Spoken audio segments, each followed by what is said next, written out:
Oui,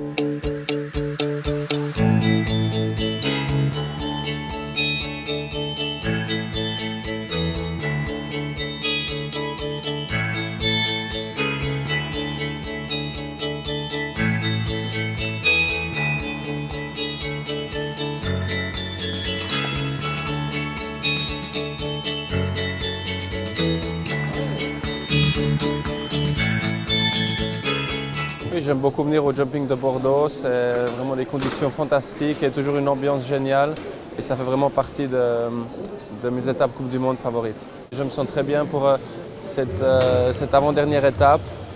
J'ai amené Victorio qui a gagné à Bâle donc pour sa dernière sortie et j'espère qu'on sera compétitif cette année ici.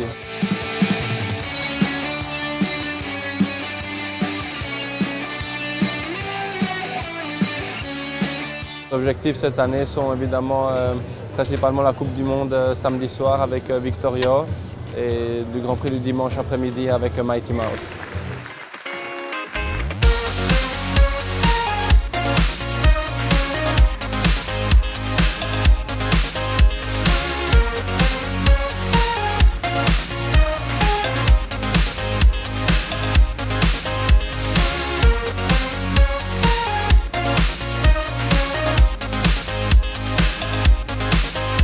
L'attelage à 4, c'est un peu la Formule 1 de l'attelage. Le jumping de Bordeaux en fait a pris l'organisation de la finale Coupe du Monde d'attelage à 4. C'est-à-dire qu'à l'intérieur des épreuves de jumping, à un moment donné, ils arrêtent le saut d'obstacle, ils montent une piste très spéciale et là, il y a les 10 meilleurs meneurs du monde qui se rencontrent sur une épreuve très spécifique qui est une épreuve de vitesse avec chacun un attelage à 4. Un attelage à 4, c'est pas compliqué, c'est 3 personnes sur une voiture tiré par 2 chevaux, puis 2 chevaux encore devant.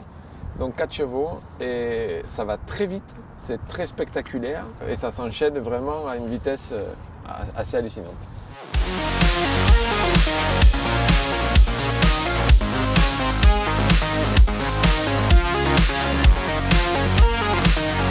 Quand on se dit bah tiens ça m'intéresse, je voudrais commencer. Il ne faut pas garder l'image de l'attelage, c'est pas que l'attelage à 4. L'attelage à 4 c'est la Formule 1, donc c'est un peu le top du top dans la complexité aussi.